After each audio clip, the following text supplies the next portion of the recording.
welcome back, everybody. This is Pop Culture Warrior. I'm your host, CQ. As always, I am super excited for tonight's guest. Ooh, where to start? My guest tonight is a Los Angeles native. She began professionally acting and singing at just 3 years old and has done everything under the sun in the biz since then.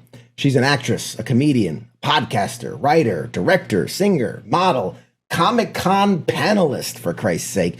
Her work can be seen on screen in productions such as the Addams Family movies and Die Hard 2. She also modeled for big name brands such as Nordstrom, NYDJ, Dickies, ModCloth, and Marvel. She's a lover of all things geek culture and has had the pleasure to host at WonderCon, San Diego Comic Con, LA Comic Con, Red Carpet Report, and more.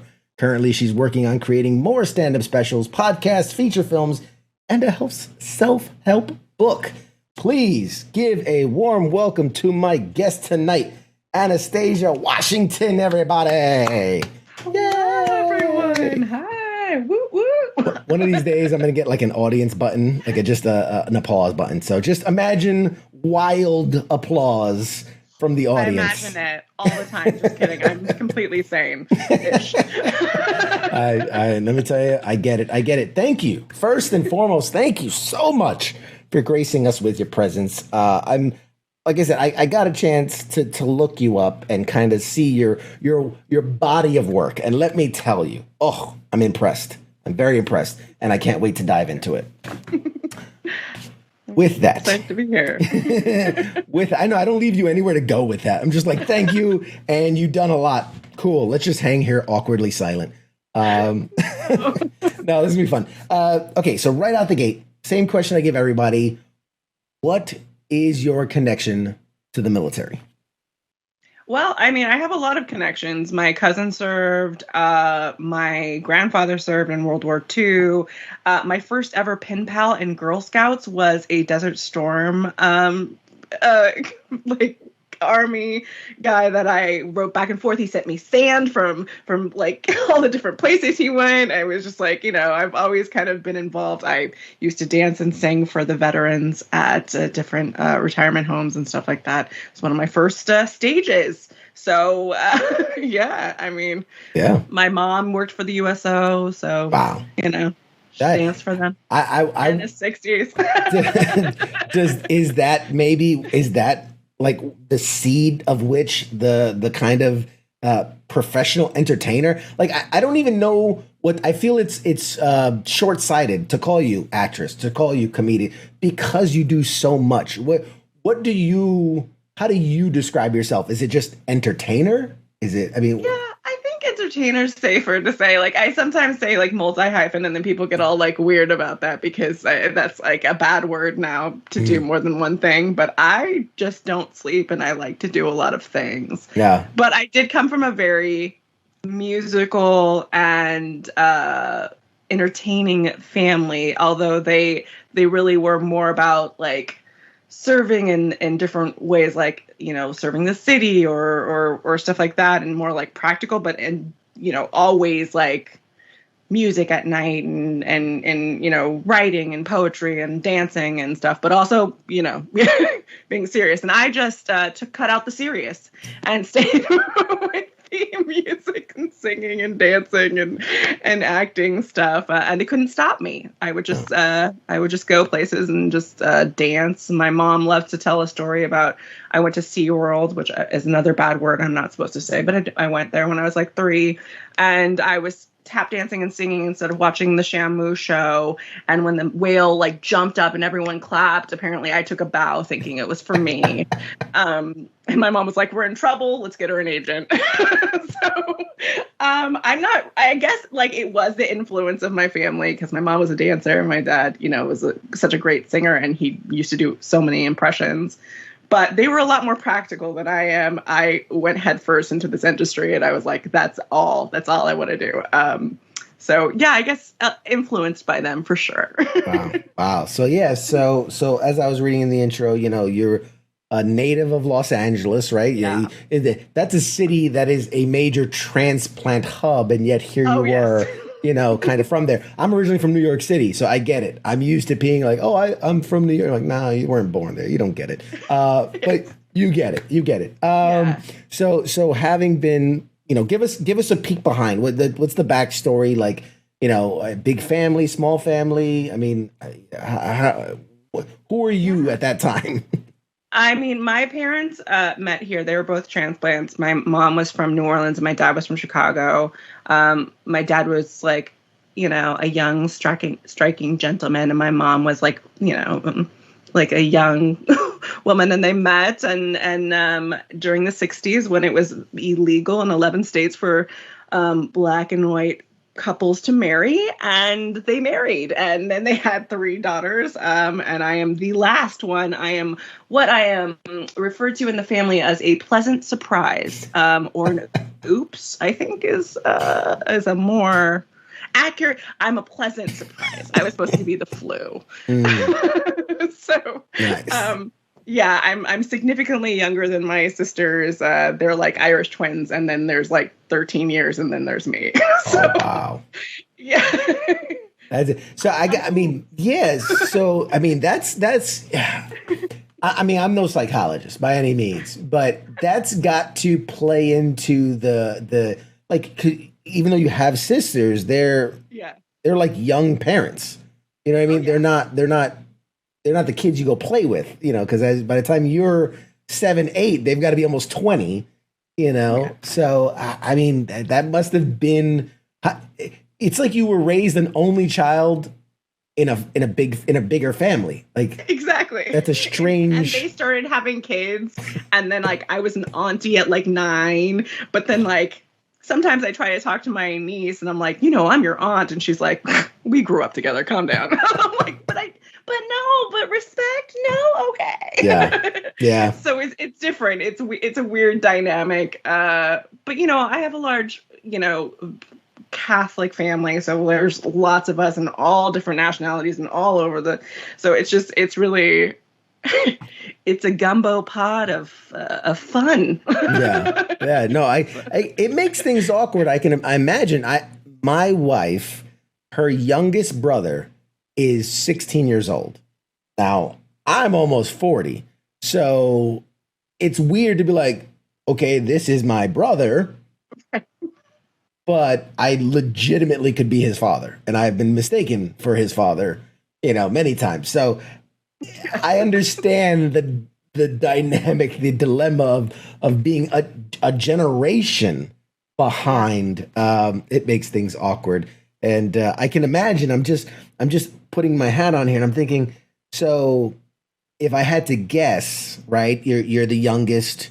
You're the baby. Everybody's older. Yeah. To get the attention, you kind of have to perform. You kind of have to be the center of attention, right? To gain that, you have to tell the jokes and run around and be a little naughty, get into trouble. Basically got my childhood forever. Like at first, like, when my sisters were young, like I was like a baby doll to them. They would just like dress me up, and they would like make these like scenes on a whiteboard and like make me sing songs.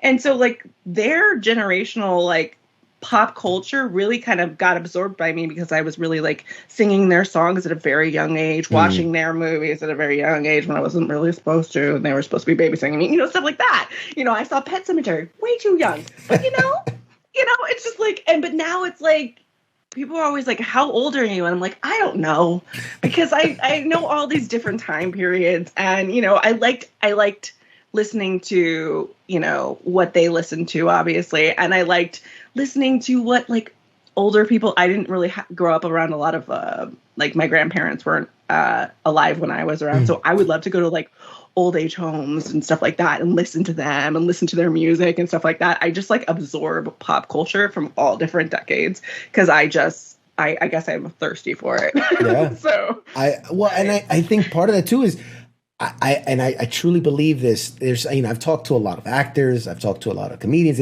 and there's a part of you, right, that craves the attention, right? That you want to be the spotlight. That's why you put yourself out there. Right. And that part of, especially the acting part of it, of being the chameleon, right? You have to change who you are to fit your surroundings. You had older siblings and parents and all these things that if there's no one your age, you had to mold your behavior and the essence of your spirit, whatever you want to call it. Yeah. And that mold, that I don't know if it's the drive that like, now I want to get into theater. Now I want to get into performing because this is what I've done. This is how I've grown up, right? Yeah, I mean, we talk about like, like being biracial. There's like this thing about code switching, right? And I think a lot of biracial kids out there will probably like how you act around certain things. I also had generational code switching, and then starting to work so young. You're around adults, and like I just learned. They used to call me like baby woman because I would just talk like a little tiny like woman. Like I just like was very, and I was kind of bossy. Okay, I was very bossy, and I would always have like a whole bunch of guys because I was kind of like very tomboyish. I would wear dresses, but I'd be playing basketball and running and like doing. Right. So it was just like I was like all over the place, but I could switch to different places pretty easily, and I think that's a great skill that I kind of still have. That I'm pretty comfortable in whatever you plop me in, for the most part. There's been some times I'm like, I don't want to be here, but I may not act like it. I totally understand. I grew up in a Puerto Rican household in Spanish Harlem, but I can pass as a white dude. So the idea of being able to like jump in between the sex of people and like fit in, it's something we grew up with, and it's a switch that you would just kind of flick back and forth. Like I'm at home speaking Spanish, I'm on the street talking to my guys, whatever. Exactly. Yes, and guys in the chats, if you have questions for Anastasia, feel free, throw them out there. We'll get to them. I already see a few, and Elena brings up a great point. She's talking, we're obviously talking about the age gap. She said, especially at the age, because your parents are so like whatever at that point, you're the third child, you're whatever. And she's speaking as the youngest of 7, whose oldest sibling is 14 years older. So yeah, my wife's one of 9. I second oldest of 9, and I'm just like every week is somebody's birthday. It's so annoying. It's so annoying. Which is great for me because I'm obsessed with cake. So I would be great at your family. Yeah. As soon as we got married, I gained like at least 80 pounds in the first couple years because it's always you should. always a birthday, a party, and they're all Spanish, so you know how Spanish people do. It's Tuesday, let's party. Like that's just how they do. Yes, so this is first question from the chats. Jim asked, who has been your worst stalker? Worst stalker? Yeah, I don't know. He might be your first. I don't know. He's definitely not my first, but I don't know. Like that's such a I don't know. Like I there's sometimes you run into people at like Comic Con. I think it wasn't really a stalker, but there was like a weird situation where I was walking from my hotel to a panel, and this guy was like, "Hey, give me a hug, you pretty," and I was like, no. He goes, "Oh, you're gonna not give me a hug?" And I was like, okay. And then I gave him a hug, and he's like, "Oh, you're gonna hug me like that?" And I was like, I don't know what to do, man. I have to get to work. Like, so you get stuff like that. But then like one time I was going on the subway, and this guy was like, "Will you marry me?" And I was like, "No, not today." And he was like, "Well, thank you for that. We could revisit this." I was like, "Yeah, I don't know what my options are later. Who knows?" So I just think exchange numbers just to see. You never know. For the most part, you get like, really good people out there that, are shooting their shot. And you know what? You got to respect that. Yeah. And you got to also be like, cool, but here's my boundary. So I don't know. Smart. I don't know. Smart. It feels like I'm curious. I'm going to spin off of that one. Okay. Which, by the way, Jim says, I'm glad she hasn't noticed my tent yet. It's still hidden. All right. So he's behind you. No. So that triggered a thought, obviously being as public as you are in that you've been in TV, movies, podcasts, YouTube, everywhere, comedy, especially stand-up comedy, you're opening yourself up to critique. You're opening yourself up. You're putting yourself out there. Trolls, especially nowadays, are aplenty. There's no shortage. So Right. how do you navigate that? I know some people are, hey, I don't read the comments at all. Some people are like, I don't engage. I read it, but I don't engage. Some people are like, I take them on head on. Where do you kind of fall in that spectrum of the negative comments, the trolls, the things like that? It depends. I will say I'm like a glutton for like reading things. Like I will read it. And sometimes it bugs me. Like, I'm not gonna lie. But it depends. Like, when I was on, Agents of S.H.I.E.L.D. after show, people were very fact checky, and you literally watch an episode and then you go immediately on, and you're trying to remember all these facts and stuff, and sometimes you mess up. So I remember, a lot of people would call me on facts and stuff like that, because your brain doesn't always work. You're doing multiple shows or whatever, and you mess up. And so for those kind of things, I always thought it was great to just start a discussion with people, because I think people don't always realize that you're human, and that, like, so I'd be like, oh yeah, I totally got that wrong, but blah, blah, blah, blah, blah, blah, blah, blah. And I should have said, and usually people would have a conversation with you through the comments or Twitter and whatever, and realize that you do know your stuff, but also, just like anybody, you can mess up. And so that was a big thing, especially being a woman in the nerd world. You get checked a lot. And, it used to freak me out. I used to lose my, people would be like, oh, you like Wolverine. That was Wolverine's my favorite. And then they would fact check me. And then I would panic. And now I'm like, nah, back off. I own Hulk 180. Leave me alone. Okay. I know my stuff, So I think that was one of those things that I had to get used to. When people talk about your body or something like that, I'm pretty confident about that. Like, growing up in the industry, I was always taller and curvier and everything like that. And so I've heard it, and I'm okay. Yeah. I make money off taking pictures of this. It's good. We're fine. Hey, but, nothing wrong with that. Every once in a while, I call my peeps and I'm like, that one kind of got to me. I think it's just good to have a sounding board of people that understand. And sometimes you have to tell people, and I think this goes for anything that really anybody. When something's super bothering you and you need to vent, and you just go, I don't need there's no fixing this. I just need to let it out. Because there's nothing you can fix about a troll. Yeah. I love you. Engaging them is not going to do anything. It's going to encourage them. If anything, it's going to they know they got to you, so they're just going to go even harder. Yeah, and there's levels of trolldom, right? I don't mind engaging in an intelligent conversation about maybe there's opinions or something like that. That's fine.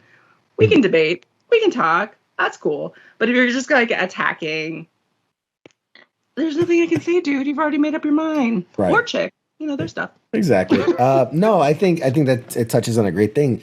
Mental health is so important. I think that's you have such a great attitude about it, because being able to be honest with yourself and oh, that bothered me, and I can't, maybe I can't process it on my own. And I always tell people, have a support system, have people you go to, confidants that you can be like, look, man, this dude said this thing, or it hit me. Oh, I don't even know why. And having that is such an important thing. And I think everybody, all people, whether everyone can, benefit from that. I have anxiety, and that's people are like, how can you be in an industry like this and have anxiety? I don't know. It works most of the time.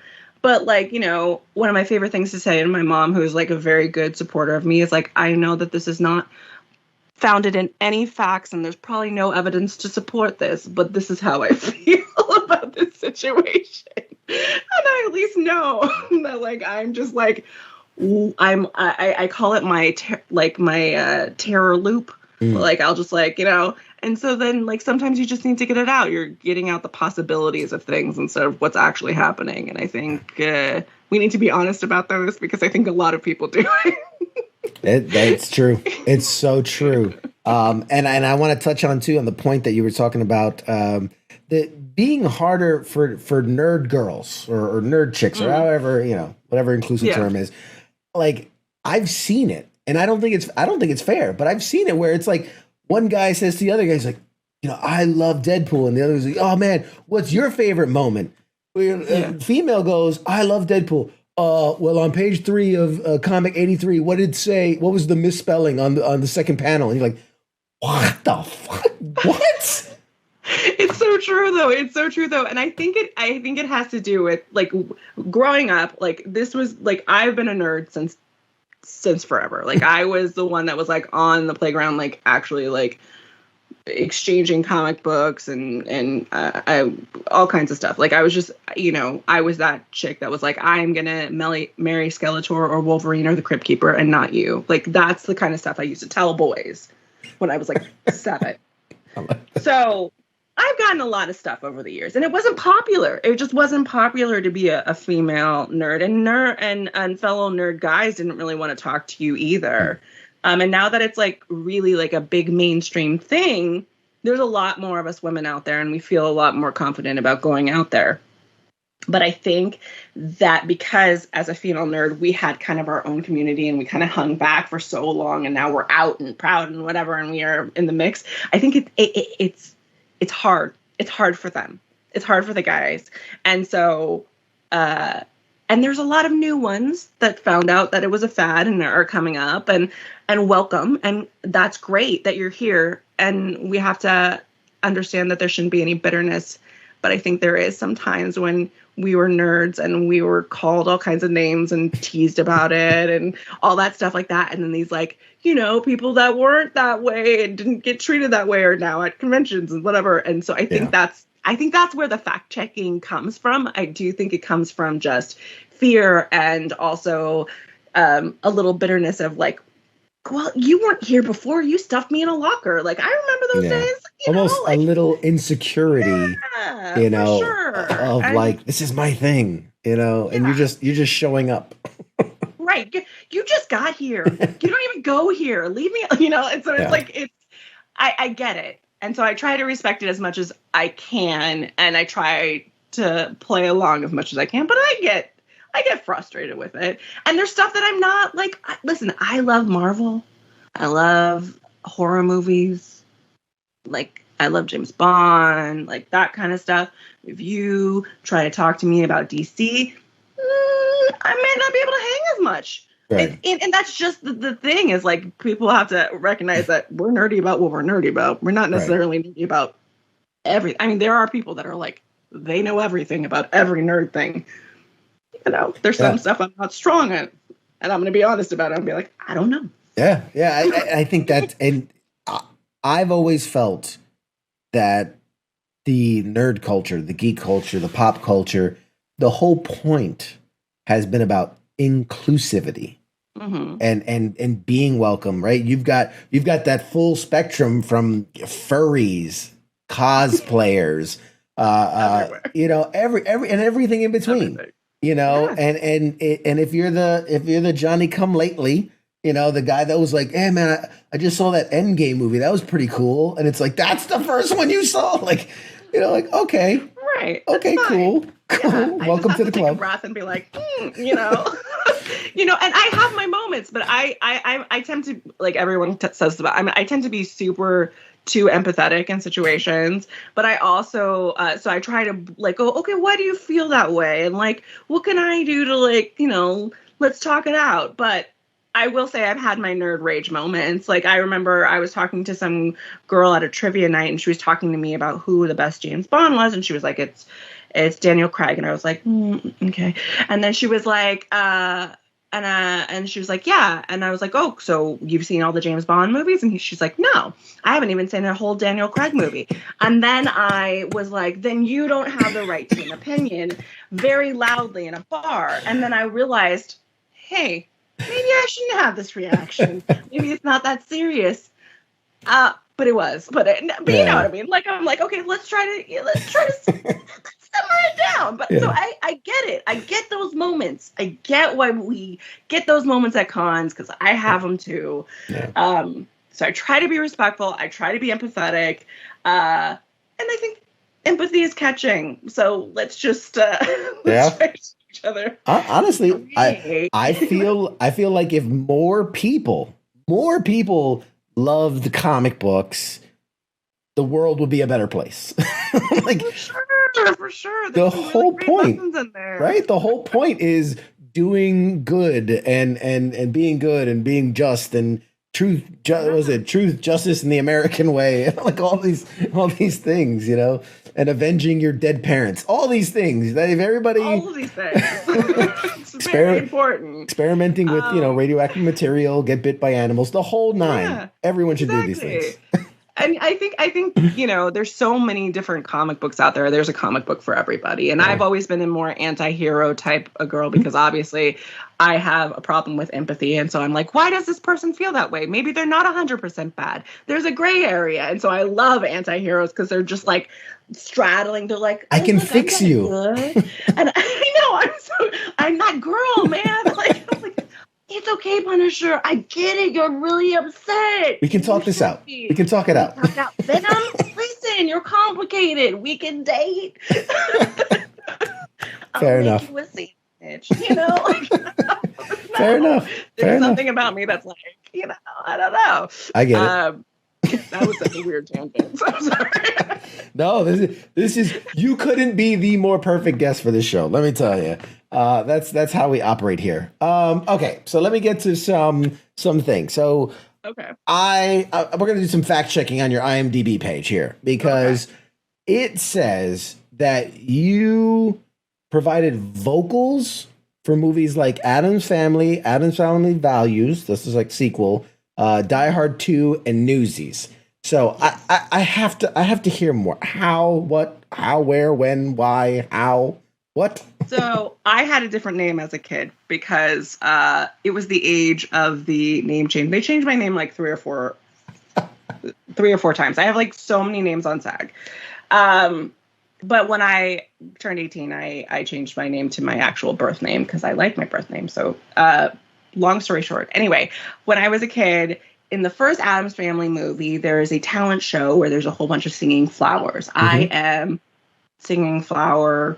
I'm one of the singing flowers. Okay. And so I sang the song, and I was also in it, and it was great. We were there for like a week, and Raul Julia, it was like such a dream guy to like work with. He like had lunch with us every day. It was great. And then they brought us back for the second. And we did all the songs for the camp. And so that was a great experience. I love those movies. And, they still are doing well. So they are doing well for me as well in the residual area. And then Die Hard 2. Okay, so everyone's favorite Die Hard. I'm just kidding. Nobody likes it. But anyway, if you did like it. I'm a fan. I like it. It's a great Christmas movie. You heard that? It's a Christmas movie. Somebody's going to get mad at me. So in the beginning, there's also a whole bunch of singing carolers, depending on the one you're watching. The American, you see our feet and you hear a whole bunch of singing. And then the whole place, goes into chaos. Europe, you get a little solo face of me singing, and then a little blow uppy of chaos. And that was a really fun shoot too. We were at Tom Bradley Airport.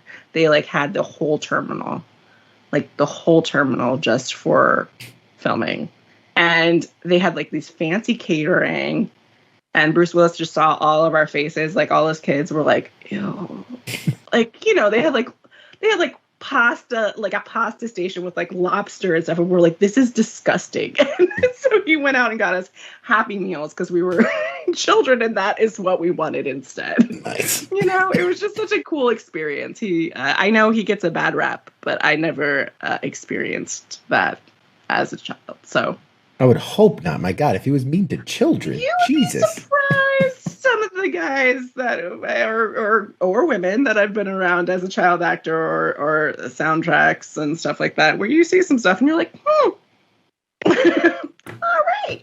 So how early in your life did you start doing all these things? Obviously, you started very young. Yeah. So was this something that as a child you're just I want to be in movies and you they got you an agent? How do you get into the child acting part of it? I just wouldn't stop singing and dancing everywhere, and my mom finally, I kind of remember my first audition. I was like 3 years old, and I sang a Good Ship Lollipop, and I tap danced. And I got my first manager from that audition and just started working steadily from there. Yeah, and I did a lot of singing. Anytime they like 80s and 90s singing children, probably me, either like in it and singing it or just singing it like in some format. And it was great. Like, I loved it. My mom would be like, if you don't get this audition, it's okay. You can quit any time. And I was always like, even if I had a bad day, I would like cry or whatever. She'd be like, okay, so quit. And I'm like, nope, no, just let me cry and get over it. You know? Move past it. Yeah. Wow. And I know there's a lot of children that are forced into it. And I'm not going to say it's an easy life. We see a lot. You work and you go to school and you're trying to be a kid and you hear things earlier than you should probably hear them. But I will say I don't regret it. And it was definitely like my whole dream and what I wanted. And I was very pushy. Yeah. I mean, I think that's the difference, right? That's the difference of, this is a passion. This is something you want to do versus like, they're like, you're a cute kid, get to work, Right. I put out there. And I've seen those. I've seen a lot of those. My mom reported quite a few when I was a kid, because she was like, that's not cool. But I never had that. Not to say that, again, it's an easy way to be brought up. And I talk about it in my stand-up, like how I didn't realize it was weird. Some of the stuff that I, went to, I went to the Academy Awards when I was like 6 or 7. I went to Neverland Ranch for Michael Jackson. I did a Michael Jackson album, and then we got to go to the ranch. And I think about that now, and I'm like, people just didn't have these experiences, but then they had other experiences that I didn't have. Right? I never went to prom. But I did go to a Bruce Willis tribute when I should have been going to prom. And I was working that. We all have our different things, but I didn't realize it was so weird until I started talking to a lot of adults that had moved to Los Angeles and heard their experiences as teenagers. Like, okay. I'm curious, you talked about your parents. What do your older sisters do for a living? And I'm just curious, how does it compare to what you do? Yeah. My oldest sister is a teacher and my middle sister is a doctor. And yeah, I mean, they had their moments. They almost started a girl group, when they were teenagers, around the TLC era, with my cousin, a rap group. They had their moments of acting and singing and stuff like that. But they really kind of heard my dad and mom when they were like, hey, you should probably have a backup plan. And they kind of went with the career driven, not that acting's not a career. Right. You know what I mean? They went into the traditional professions. Like a more traditional, steady career. Yeah, sure. You're going to get a paycheck. You're going to have work next week. Steady income. They went for steady, normal income. Yeah, I feel like by the time they got to you, they're just like, yeah, whatever. Just you want to be a unicorn? Go be a unicorn. Just go. Yeah, because I was so feisty. I was so feisty, and I was very different than my sisters. I think in that aspect, where I was just like, nah, I'm gonna do this. So. I respect you. I love you, but I'm gonna do this. So you mentioned it too, and I was curious as I saw this that you did Michael Jackson's history. I'm curious, what was that experience like? And obviously, you must have had an angelic voice, right? To be in all these musical things where they're relying. I mean, I've known a lot of kids, and they're not all great to hear. But I'd imagine you got so much steady work that you must have had a great voice. How did the Michael Jackson thing? What was that experience like to do that? It was interesting. I will say it was one of the most intense experiences of my career because it was so much interviews and paperwork and stuff like that. It was like I worked with Disney a couple times when I was a kid, and that was like an intense process. But like Michael Jackson was like another process. And you know, I think he was an interesting man. Like I had this idea, like when I was a kid, that I could grow up and just become him, and like you know, like I was like, I'm gonna become him. And then when I met him, I was like, oh, he's like a real man with like issues and you know, stuff going on. And so I think it was a real big realization that a talented man could still have so much going on. And I was pretty young to learn that, I think, you know, but I was like, oh, okay. And then I was like, oh, and you just can't like become a person when you grow up. You have to like become you in whatever form. But it was great. Like, I mean, who can, you know, like that's such a great thing I can say, that I worked with such a great performer. Whatever else, I worked with a great performer. Yeah. I mean, look, say what you will about the guy, but not to get into any of this. The music and the career speaks for itself. I mean, it doesn't take away what it be. Well, who knows? We'll never know what really is whatever is. But I grew up on the music. I was singing and dancing, and like you was very like, oh my God, that's the top of the mountain right there. And then you learn things, and you're just like, wow, okay, maybe I'm happy just being me. And I think it's just like we're all human. Like I think there's something about seeing celebrities and seeing that they are human and they have problems and that, you know, they have insecurities and stuff like that. And I think people talk about it more now, but I don't think a lot of people knew that kind of stuff back then. And I got to see a lot of that. And I think it made me like very empathetic to performers and very empathetic to people in general, because I was like, you could be at the top of your game. You could be making all the money in the world. And if you don't feel good about yourself, it still sucks.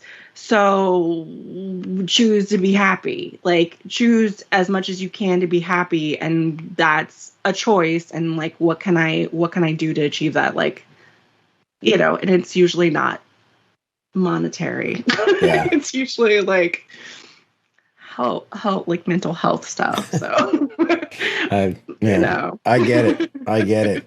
Okay, man, we're having such a good time here, and we're running short on time, and I'm like, I have so many questions for you. So I'm gonna get, because we're just having a good time here.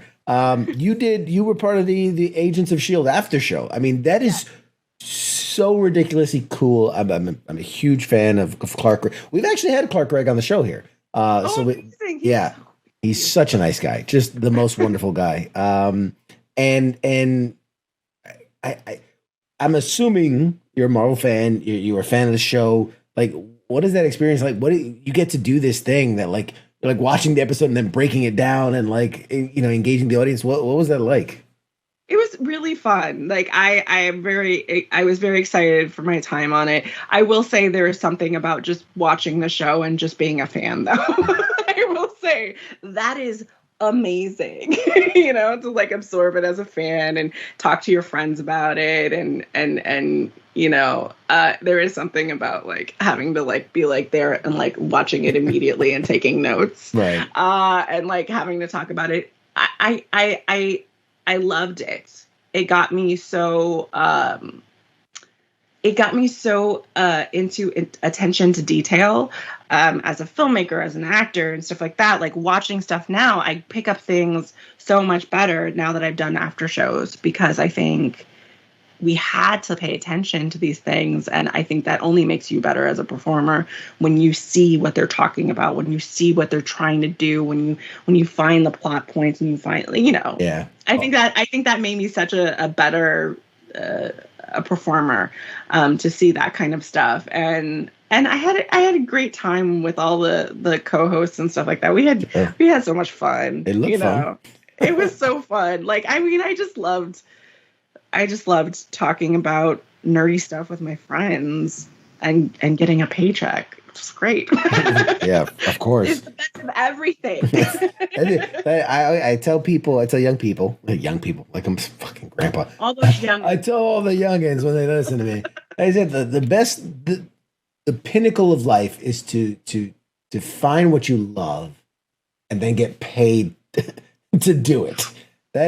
You could not be living a better life. It might not be getting paid a lot, but get paid enough to do it, and that you could live off of it. And I think that's kind of the pinnacle of it. If you were going to do it anyway for free, isn't it great to get a check for it? For sure. Still I'm still waiting for that check to clear any day now. I'm still waiting for that. It's a touchy subject. We'll get to that. I just saw you on. I'm a big fan of the new rock stars. They do a lot of great videos. They do a ton of great breakdown videos. I just saw you on the What If Captain Carter episode. How do you get wrapped up with them? How would you get involved with them? So funny, stand up. One of my fellow stand-up comedians, we worked together, and also I was on her podcast and she was on my podcast and all that. And then she was like, "Hey, do you want to?" And I was like, "Yeah, I do." It's like the community really looks out for each other. You know, you collaborate and you, as I like to say, cross-pollinate. And cross-promote. And it was really fun. It was, a very Captain Vegas episode. So that was uncomfortable. Because you let a little cat out the bag about how you feel about a certain character and how you're not a fan of a certain captain. We don't have to get into it. But I don't want to, you can watch it and just hate me on. I mean, it's not like I'm a fan. I saw not like I'm a fan or anything. Oh man. No, I get it. It's not, because you can't love them all. You can't. I have my favorites and everyone else has their favorites, and I always have anxiety about it. Like you can look up like past episodes of Black Nerd or everything like that, and you'll of the Civil War, I'll talk about it and how much anxiety and how many nightmares I had about friendships breaking up about it. Well, I mean, they forced your hand though. Like the marketing was like, whose side are you on? Like it couldn't be like, hey, they both have good opinion. Like, no, it was very much pick a side. There's a gray area in there, and I was just like, if I have to choose, I chose, and I'm upset. You chose poorly. Sure. For somebody else, I chose poorly. Yeah, exactly. Okay, man. Oh my God, so many. You are so multifaceted. It's so hard to pick a lane. Let me tell you something. It's so easy, like actor. Okay, we're gonna talk about acting and comedy. We're gonna talk about comedy. You're like all over the place. I love it because there's so much to touch on. Comedy obviously is a big part of your life. You are an exceptional performer. I watched some of your stuff. Thank you. And thank you. I'm a fan. It's weird how much I can relate to your material as a male and one who is of a different ethnicity and grew up on a different side of the country. And yet I'm like, I get it, man. I get it. Anyway, I mean, we have similarities. Like everybody, like I feel like, especially like being a nerd, I feel like it's so universal now. Like we've all gone through a lot of the same experiences. Being other than white is another experience that we can all, experience together. Just being other. Like I think I talk a lot about being other, and like. I think a lot of people can feel that. And a lot of people, it may not be exactly my kind of other, but you can feel like how that feels. So hopefully people, dig that and dig like honest discussion. Cause I think it's important for comedy to start discussions. I think it's the best and easiest way to start a conversation, and a kind way. Right. Not all comedy is kind, but I try to be kind. You know. Yeah. My mom's been telling me to rip her a new one every time, and I'm like, nah, Mom. You're not a roaster. It's all the time.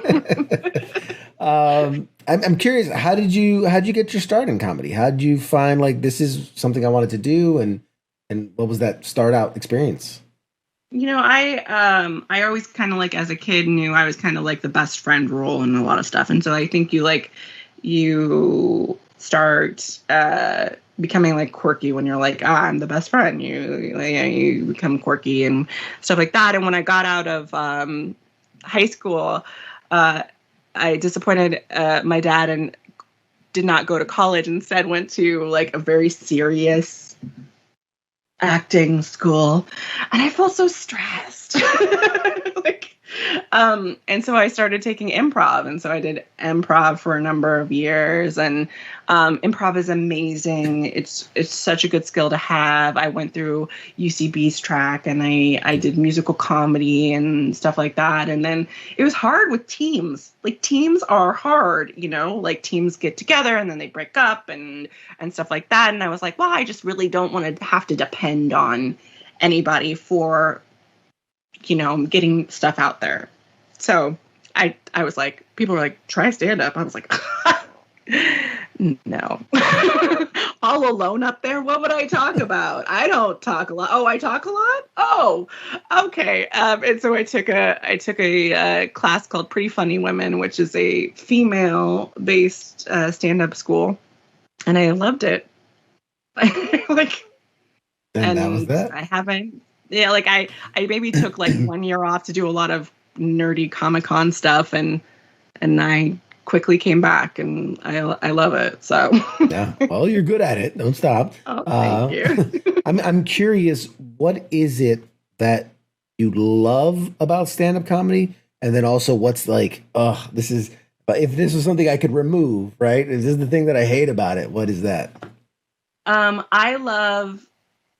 Well, and this is the basis of everything I do, right? I love entertaining people, and I love having conversations with people and starting conversations with people. Like in my content, like films or whatever I make, I like starting tough conversations, hopefully in a kind and fun way, which sounds like such a complicated, weird thing, but it's just like coming from a place of honesty and love and empathy and just like it's a big deal, but it's not that big of a deal, you guys. Let's talk about it.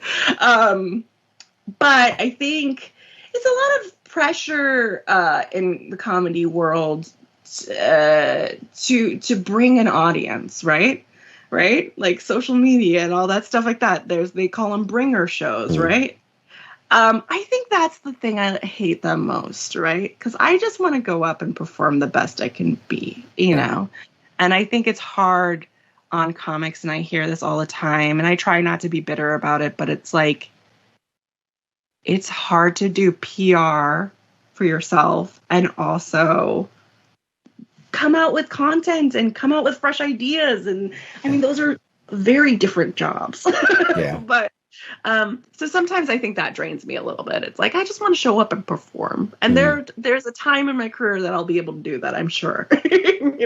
But for now, it's a lot of hustle and bringing the best to stage that you can. Right. I wish I could remove one of those. And I'm sure there's a lot of, added stress and difficulty in that we live in an age of social media and technology. And so it's like, well, if you're not posting on Instagram, then you're nothing. If you're not on Twitter saying funny things, you're nothing. If you're not on TikTok doing the latest craze, you're nothing. Right? And it's like, I do this little show because I enjoy it. I love talking to people. I love engaging and create. And they're like, well, are you posting about it? I'm like, I have to do that too? Like, yeah. This is exhausting just to do this. It is because I listen, social media has brought so many like opportunities to me. Sure. Like it's brought people in my life that I wouldn't have talked to, like, like just because we tweeted about the same thing and now we're like friends and like we see each other and like it's crazy like how it is connected us. And so there's so much good about social media, but it can be draining. And as a creative, I want to create because I want to create and I want to entertain and I want to make silly songs and I want to put up sketches. But when you have to be on such a social, I think it's just hard for creatives to be like, I have to be on a social like calendar, like I have to have post this many times in this way. And it's hard. Yeah. You have to beat the algorithm. Right. It's not hard. I mean, it's hard it's not the worst thing in the world. Like, it is very, like, there are bigger problems in the world, but, like, if we're nitpicking, the most, like, annoying thing to me about having to be a comedian that's, like, you know, not Chappelle, it would be that. It's like, you know, if I could have one less thing on my plate, that would be great. But, you know, I know that's not where I'm at, and so I'm grateful that I even have the opportunity to have to promote. So that is a grateful thing that I am that definitely. Is true. And yeah, so it is very nitpicky of me, but that is probably the way. No, I tip my hat to you. I understand completely. I understand completely. And here's the thing: we're at the top of the hour, and I respect your time absolutely. I mean, if you have a few minutes, I got more questions. We can go, but if you have to go, I have a few minutes. I'm good. Okay, I try to be punctual, but this has been so much fun, and we've gone off on so many awesome tangents that I've gotten through like not even half of my questions. But that's okay. That's okay.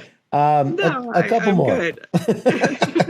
I've been having. I hope you're having a good time, man. I am having a great time. All right, excellent. I love nerding out. Come on.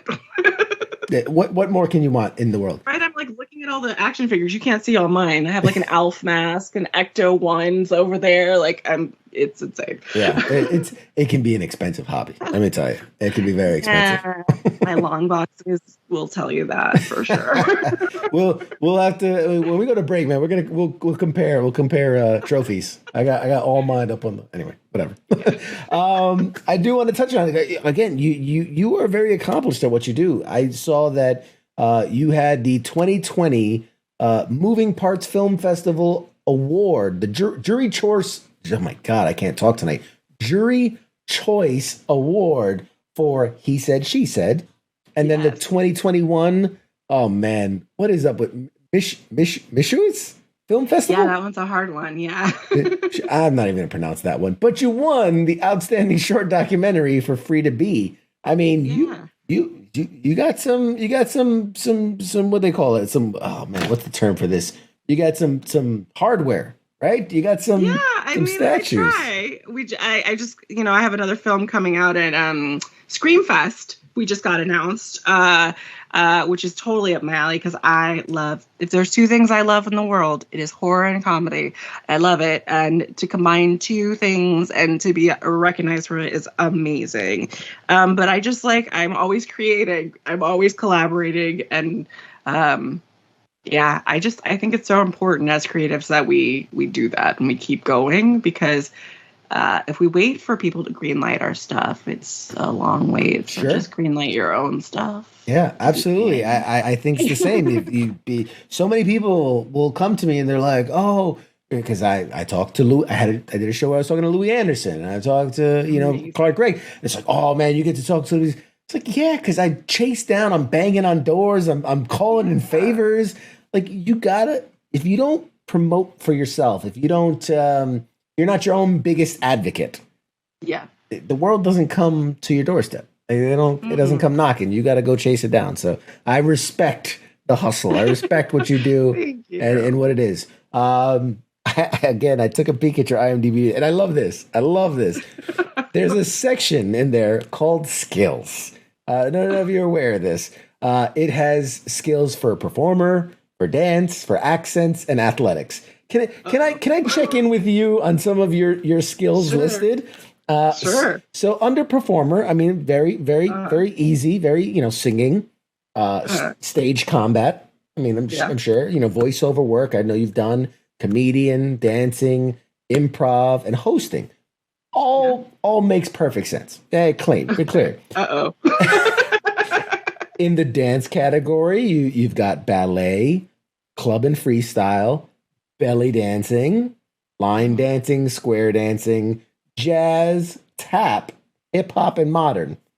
I think that's all. That all falls into. If they had dance hall on there, I would also. That's my jam right now. There you go. There. I noticed twerking wasn't on there or anything like that. Exactly. So. What's going on? Yeah, nowadays. What have I been doing for the last year learning? Then we get into accents. So I'm really curious. Do all these qualify? Because there's Southern, German, Yeah. New York, Bronx. I love that it's New York, parentheses, specifically Bronx. Yeah, that one takes me a little bit. Like I have to listen to tapes for that one. I will say. Like Southern is pretty easy for me because I just drop into my mom, you know. I like it. You know, that's what I do. German is I get very German a lot. I'm doing like like right now I'm doing this audio drama where I have to be French. And it's amazing, but sometimes because I like to emulate other people, I'll be in the studio and all at once I'll go on a tangent and like British or something. They're like, stop, because you're going to go into British. And I'm like, I am, aren't I? Oh no. Like, oh, no. You start sliding around in there, I start sliding into like Elmo voices and stuff. And they're like, please stop, Anastasia. I'm like, you're right. You're right. I mean, they fact check. Yeah. But so, I love that you have New York, Bronx, and New York, Brooklyn, because not a lot of people. Everybody just assumes New York is an accent. No, it's different areas. Like even LA, New Jersey, yeah.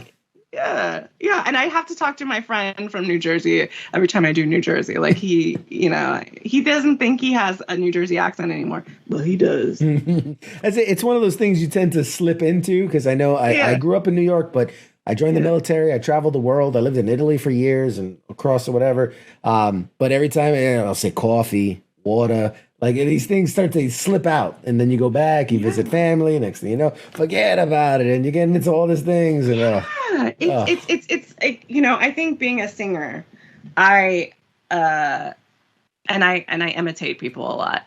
I try, I can slip into things. Like it takes me a little bit. Like I did a project last year for Netflix where I was Haitian. I've never, and I thought it was a joke. There's no way I was getting the job. So I listened to a whole bunch of like videos of, I was actually like a Haitian boy, like a little boy. And I was like, oh, okay. Yeah, I'm going to get this.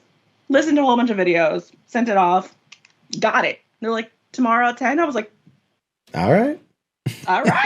So, I think if you can imitate or you can sing, you could probably do a lot of imitations if you're just more confident. I wasn't very confident for years in it.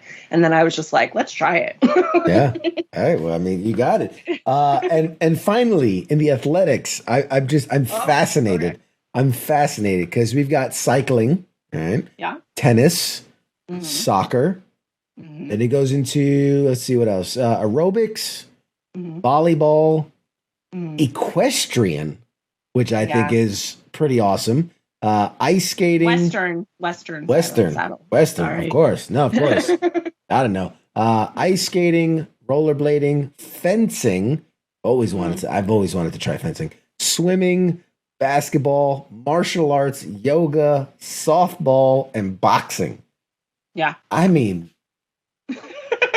and a partridge in a pear tree. Like, what haven't you done? What? I mean, I will say I had a very strict father, right? Growing up, we had to run the stairs every morning and play basketball because he thought he had 3 girls. Okay. So he was like, you guys are going to be the toughest ever. We had to be on a sports team. Even though I took dance for like 3 to 4 hours a day, I had to take a sport because that wasn't a sport. So I had to do a lot of different things, and I'm fascinated with movement. I'm fascinated with like martial arts and stuff like that. Right now, I'm like addicted to. I went back to boxing, and I'm just like all about boxing. Because it's pretty good to do solo right now with everything that's going on. Like you can't do a lot of like, I did judo in college. You can't be doing that as much now with COVID. Well, you could. It just would be very gross and very not COVID safe. But yeah, so like I love movement. I love learning new things. Like, last year for the first time I actually I've done gun training where it's like a fake gun, and I actually did like a gun training class with a loaded gun. Whoa. But like I was like, if I haven't done it, if I haven't tried it, I want to. Yeah. I'm weird like that, A month ago awesome. I was like, I want to do a wakeboard. I've never done the wakeboarding. That is hard, but I did it. I'm just going to do it. I love that. You got to have the say yes attitude, man. Like just try. Firearms training. Love me some firearms. Yeah. You got to update your IMDb page. Now you're proficient. Because I've done it for years with like just like the laser ones or the airsoft. Yeah. But holding one that was loaded is got more weight than you think, right? So different. Yeah. And I grew up around guns. My dad was a gun owner. And he went hunting and he did gun ranges and stuff like that. So I've always been around them. But I never like held one, like, you know, and there is something different about that. And there's something that like you can bring as an actor to a performance, knowing what it feels like to hold it. Like I'm sure 100% what I used to hold in like a stunt gun as versus now is so much different. And I'm sure that people that are very well versed in guns can tell when we've never touched a gun before. So I have a lot of respect I've always had a respect for weapons, but I have a lot more respect for weapons now. Just feeling like how it is. And, you know, again, like I have a cousin that served and stuff like that. So I know. Yeah. All of us military men, you watch that movie and you're like, the rank's on the wrong side. He didn't cock it. He didn't clear it. He's pointing it all over the place. Now I'm noticing that stuff and I'm like, oh my God, they're holding it. Their fingers on the trigger. Why would they have the finger on the trigger right now? That's you never do that. Welcome to the club. Welcome to the club. Ruins everything for you. It ruins everything. Let me ask you one last question. I'm curious your thoughts in where we are in the world of pop culture. Some people say we are reaching a saturation point. Some people say the bubble's gonna burst, right? You know, it happened with zombies, it happened with vampires, like there's going to get a superhero overload and or superhero fatigue, I hear a lot of people say. Do you think that that's anytime soon? Do you think it will happen? Do you think it's going to happen anytime soon? Or is there not enough? There needs to be more. I don't think that it's going to like go anywhere. I think we've always loved, obviously, the history that we've had with comic books will show us that we love superheroes forever. I think what is going to change is our superheroes, like what they are, who they are. I think they're going to get more complicated. They're going to get more real. They're going to get more diverse. We are seeing this. I'm so excited to see all the different changes. Like Eternals is making me so excited. Like, you know, just like all this stuff is just making me, we used to have just like very specific things that we could look to, like, you know, like She-Ra was my idol when I was a kid, right? I loved She-Ra, right? But she was not kind of like, she wasn't like me. I mean, like, you know, now I can see girls like me, you know, like there's plus size superheroes now. There's Muslim superheroes now. There's everything. And I am excited to see that. We have Miles Morales. Like if I saw Miles Morales when I was a kid, I would have been so empowered. I would have been so like, I just, you know, it's so to me, I don't think superheroes are going anywhere. I think what's going to happen is they're going to become more in depth. They're going to become more real. Like, you know, we're going to focus on the important things, like, you know, that these characters are like us and that we want to see these different stories. Like, I mean, I think with The Punisher, we saw like so much. Like the first Punisher movie, I love it. I'm not going to lie. Sure. Thomas Jane. But we didn't see the complexity of what it was like for that guy to come home and for like, you know, I just think we're learning to tell stories better, more in depth, more diverse. And I think that's just showing like such more meaty stories that I'm excited for. The human condition, as it was. The human condition. Like we're seeing how it is, like, you know, Jessica Jones. We see how complicated it is for her to live being who she is and doing the things she does. Like it's not easy. You know, I think I always liked those kind of characters more. And so maybe for like some people that are like straight up, I want old fashioned Superman. It may not be that great for them, but for me, I want to know how Superman feels at night. You know, like how does he? Is he feeling like all these feel? And I love seeing that. I like it. Again, people might not, but I do. Right. Yeah, the more complex character, the more human part of the character. I want to see Iron Man chase the bottle. Like, I do. Yeah. I agree with you. I agree with you wholeheartedly. I think inclusivity is such a big thing, and representation is such a big thing. I love the fact that, we have a She-Hulk series on the way. Yes. I think that's going to be awesome. And as Moon Knight and all these, and we're in such a great part because we've had Batmans for a long time and Supermans for a long time and X-Men's and things like that. But the idea to we're in a place where now all these sub-level heroes get to shine a bit. Rumors of Werewolf by Night coming, all these obscure, Howard the Duck and all these guys get their time to shine and show a love for the tradition and for the characters that have been there. I'm excited for it. I really am. Me too. Yeah. there's so much good coming. I know. Agreed. I'm very hopeful. So Fantastic. I'm going to give you the last minute here. Where can people follow you? What can they expect? What do you want to promote? Upcoming? Anything? The floor is yours, Madam Washington. All right. Well, expect the unexpected. I'm just kidding. But probably. You can follow me at Anastasia W on TikTok and Twitter, at Anastasia Wash on Instagram, Anastasia TV on YouTube. I will be at Screamfest, premiering a horror short called Demon Juice, about a girls' weekend that goes wrong. What could go wrong?